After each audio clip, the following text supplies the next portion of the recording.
Hey, multi-fanfic day. This is memory pending, optional epilogue slash prequel to the sequel. The first time I read this, I had not read it before, so I was geeking out, shouting about how beautiful it was and how it was written so well with the social conflict.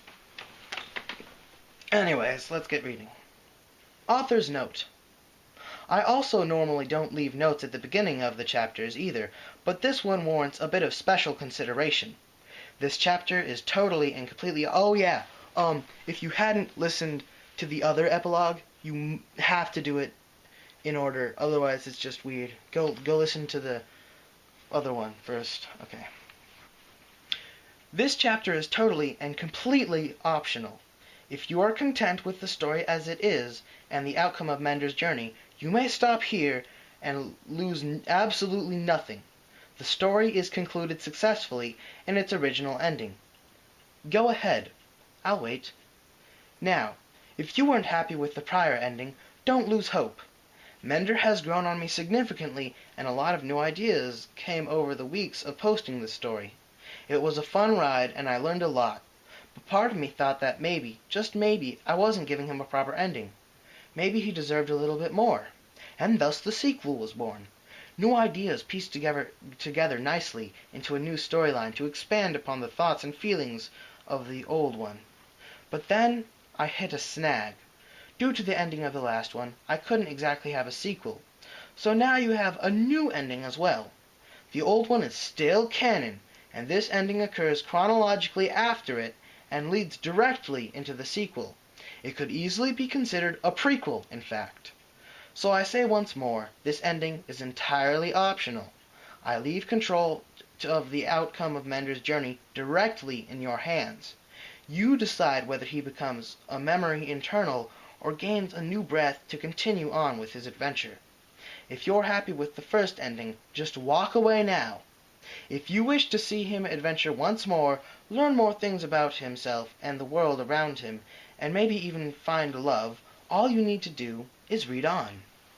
Regardless, I thank you for reading my story so far from the bottom of my heart. Even if you don't comment or say anything, the fact that you're here right now and getting enjoyment makes me happy.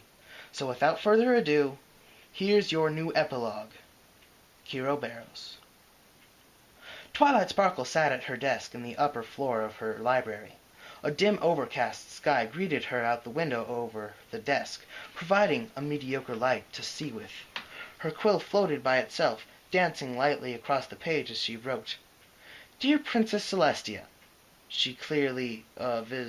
was clearly visible across the top of the paper. Her handwriting was normally condensed as possible to conserve paper, but she always made that lead in larger, as if she was afraid a smaller variant would offend. Recently I have learned a very important lesson about friendship. It's one that I have learned before in a different situation, but all new subtleties have presented themselves now. Everyday interaction with Pony tells barely a fraction of their inner selves. Judging them based off appearance or the first impressions robs you of so much potential.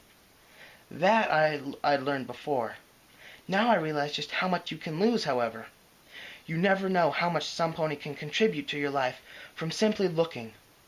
That said, second chances are something every pony deserves, and I'm glad that I'm allowed one now, she wrote punctually.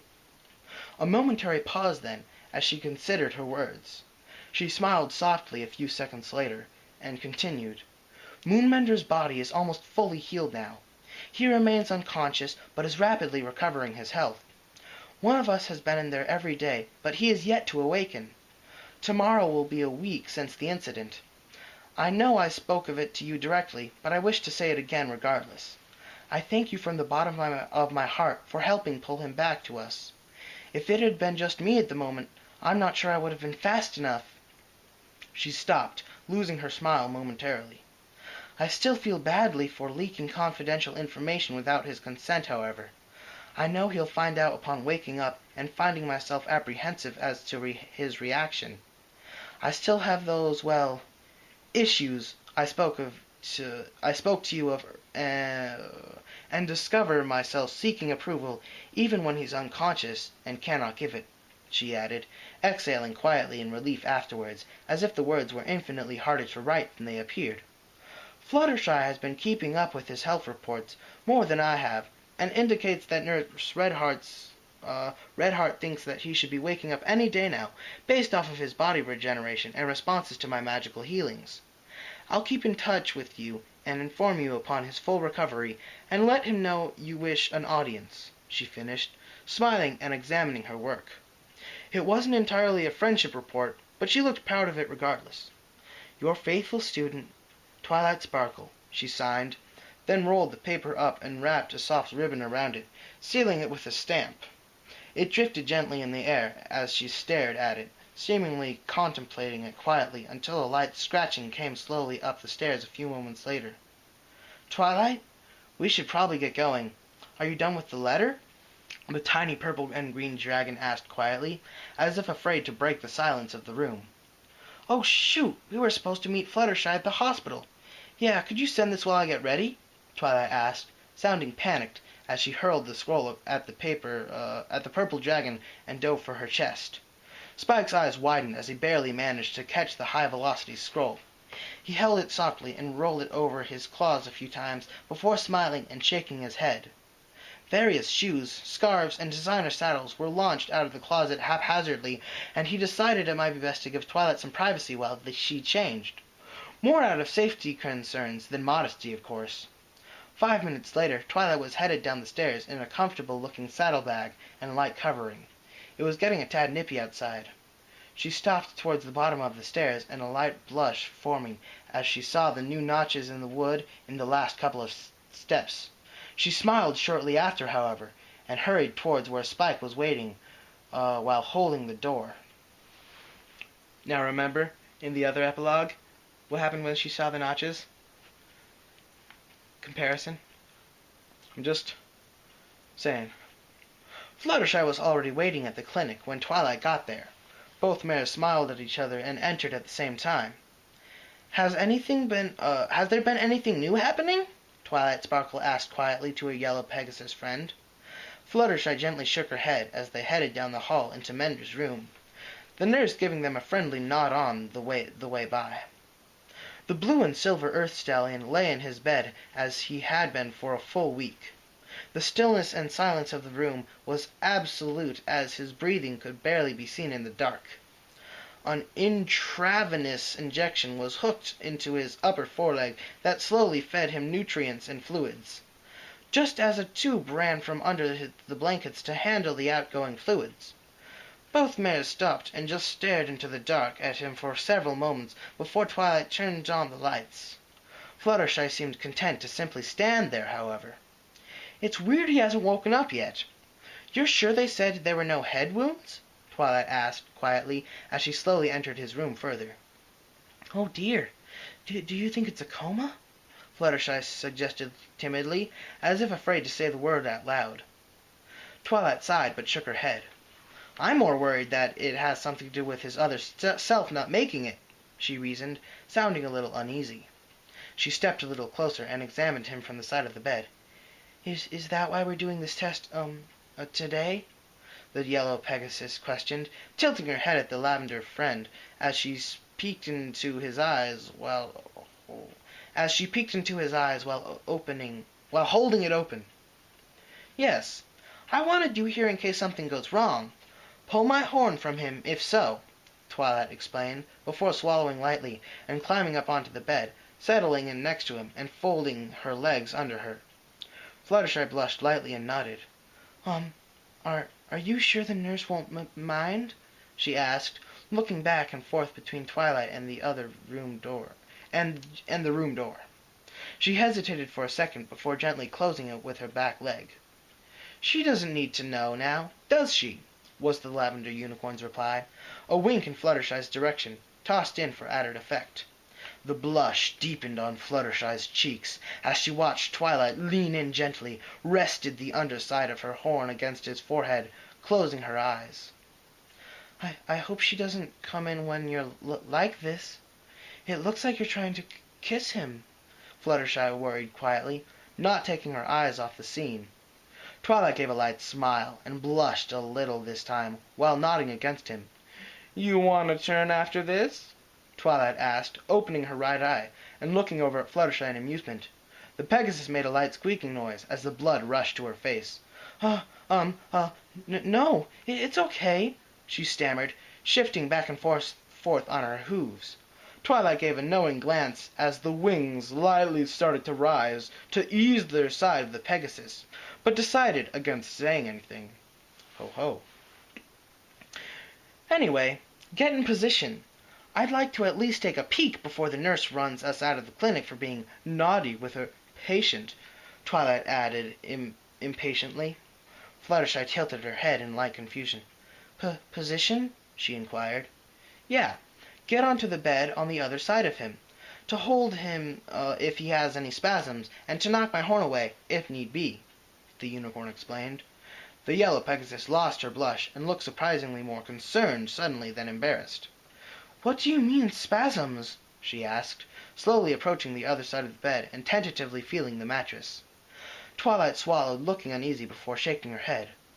"Like I said, it's a precaution. I don't know what I'm going to find in there. If it looks like either of us are in any sort of pain, or like things are going badly, separate my horn and his forehead as fast as you possibly can, okay?" she explained a moment later. Fluttershy sighed and slowly eased herself up onto the bed before pushing her aside into his back. She couldn't seem to get her wing comfortable, however. After a moment's hesitation, she extended it up and across her side, angling it for Twilight's horn in case she needed to extend it and knock her friend to safety. After the yellow mare settled in, Twilight gave a warm smile and nod before resting her horn back down against Mender's forehead from the side. Her eyes drifted shut as the horn lit up with a magical glow. With no further distractions, she slipped into his still sleeping mind. The peak expanded from there, and took the better part of an hour. The nurse came in a few times to bring the mares drinks, interestingly enough. She either knew what they were up to, trusted Twilight rather unconditionally, or had a very unusual set of fetishes herself. "That's what's wrong, then," Twilight muttered, after lifting her head up again. Fluttershy stared, but smiled, peeking over her relaxed wing that was draped over Mender, before asking, "Oh, did you find something?" "It took quite a lot of searching, but I found his consciousness. It's dwelling in a not-so-nice place, it seems. He thinks he died in the explosion that destroyed the Grosh ship," Twilight explained, frowning. Fluttershy looked confused. "Is there, something we can do to help?" she asked quietly. "There is. We need to get him to realize he's still here and alive. I might need your help," Twilight elaborated, averting her gaze and blushing slightly. "Help? What do I need to do?" she asked timidly, suddenly looking uneasily at her friend's flushed cheeks. Twilight hesitated, but nodded quietly to herself after a few seconds. "I need you to go in with me, using the spell. You're extremely empathetic and might have a better luck coaxing him out of his false reality. He got really, really scared when I tried it," she explained. The yellow mare's eyes softened at that and her fidgeting stopped. "Oh, I can probably help with that. How do we do this?" she questioned quietly.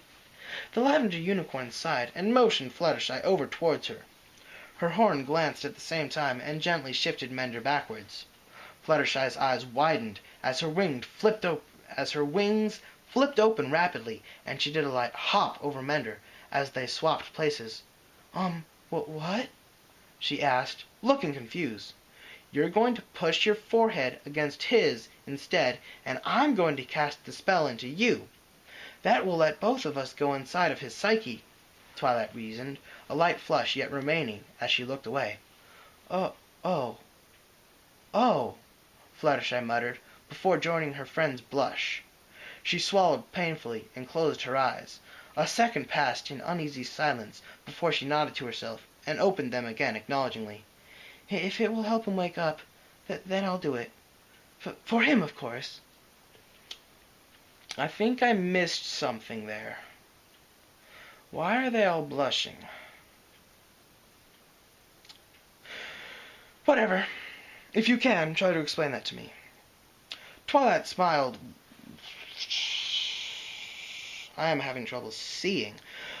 Twilight smiled warmly and nodded to her friend, who then got into a laying position similar to the unicorn prior. She hesitated but extended forward a second later and gently pressed her forehead into Mender's. Twilight nodded and rested her horn against the nape of Fluttershy's neck, earning a squeak. She ignored it, however, and started focusing on the magic again. Just relax and close your eyes. You'll feel a light tugging. Accept and go with it, all right? She requested as the purple glow expanded across Fluttershy's body. Fluttershy nodded gently before closing her eyes shut and extending her wing over Mender from the front this time. The room grew quiet as the ambient glow expanded to include the blue earth stallion as well this time. Both mares slipped into his consciousness less than a minute later. Fluttershy was still wiping tears from her eyes while Twilight wiped her own forehead off from the exertion. That's a lot harder than I thought it would be. Keeping you in the spell while maintaining the connection takes a lot of energy, she muttered. That nightmare is horrible, and his memories. I'm sorry it took me so long, but he's now responding normally, Fluttershy replied, still looking sad and maybe a little traumatized. Twilight sighed and nodded. Compared to the rest of his life, that looks rather peaceful, really. I have all new appreciation for being an equestrian now, she agreed timidly. No, tiredly. He's like a scared little animal. I think he's starting to believe me, but, the yellow Pegasus muttered, visibly calming herself for a little. I admit, I had my suspicions that this was the case. That's why I asked you to help, actually. Your empathy and his feelings for you were invaluable, the other mare revealed, smiling proudly. Fluttershy predictably blushed, but reminded, he likes you too. That makes us a good team for this, right? Don't forget what Rarity said. Oh god, I hope in the sequel that they compete. Okay, I'm sorry. I'm geeking out again, and I'm like, oh, if they compete, it'll be super cool, because it's socially well written. Oh, whatever. Twilight snickered softly. Well, I think we always make a good team, Fluttershy, and I haven't forgotten the lecture, she assured. We did, get a little carried away. Twilight shook her head. No, I freaked out. Your only fault was not noticing his feelings, she disagreed, looking away. We pushed you too hard as well, Fluttershy reminded, frowning at her friend. Fluttershy, you don't need to take the blame. Relax, Twilight muttered, nuzzling the Pegasus on the wing that was being pulled back over Mender as the Pegasus unwrapped herself. Fluttershy smiled warmly at her friend and nodded. We're both at fault. How do we make it up to him? And each other, she questioned, sounding better regardless. Twilight smiled and shook her head. We can't do anything about it until he wakes up, of course, but we should treat ourselves to some hanging out time. Maybe something to calm our nerves, she suggested after a second or two, pondering. Her friend nodded and smiled, looking better by the second. Yes, but only after we make sure he's going to recover. We should come back tomorrow after some rest and try coaxing him some more. Yes, I was already going to suggest that. Let's just try to remember what Rarity said. Even after he wakes up, give him some time to recover and recoup from all this. Twilight agreed, looking back down at the still sleeping stallion. Fluttershy hesitated, but nodded. Of course. After what I saw today, well, I just don't know. I'd like to talk to Rarity again as well. She has good advice, she considered, eyes pleading towards Twilight again. The lavender unicorn nodded but frowned, looking at her friend with a concern in her expression. Yes, we need all the advice we can get. Do you want to talk more about this over supper? It's on me if you don't mind restaurant food, Twilight offered, after another moment's consideration. The yellow Pegasus smiled again and nodded before standing up and getting off the bed. Both mares broke into discussing their own hanging out time as they walked out of the room, hitting the lights as they left. Twilight Sparkle and Fluttershy met every day for 3 days straight afterwards. The treatments were taking longer than anticipated. Fluttershy proposed taking it slowly and coaxing his consciousness back out like she would do a scared bunny from its burrow. The stallion in question would probably dislike that comparison. By the third day, the nurse reported him fully stirring a few times when she checked on him, indicating definite improvement. They had told the rest of their friends about the treatment by then. The added good news about him potentially waking further excited matters, and Pinkie Pie reacted accordingly, starting to gather party supplies. Dat Pinkie. Twilight, while still acting apprehensive, sent another letter to Princess Celestia explaining the issue and her steps to fix it. 3 days passed by, bringing Mender's total stay in the clinic to a little less than 2 weeks. On the 4th morning, however, consciousness stirred, that fundamental spark of awareness. With it came a sensation of waking up from a long nap. It felt old and dried out, immediately aware of how stiff my muscles were. But there was a new feeling, wasn't there? Or more accurately, a lack of something. That urgent sensation. It took me a moment to realize it was gone. Smiling regardless that my body felt like one big banged bruise, I opened my eyes. I felt the pupils of my eyes contract sharply as the light hit them, and winced. Several seconds of adjusting later, and sunlight from a brand new morning greeted me through the window. I appeared to be alone in a very familiar-looking clinic room. Equestria?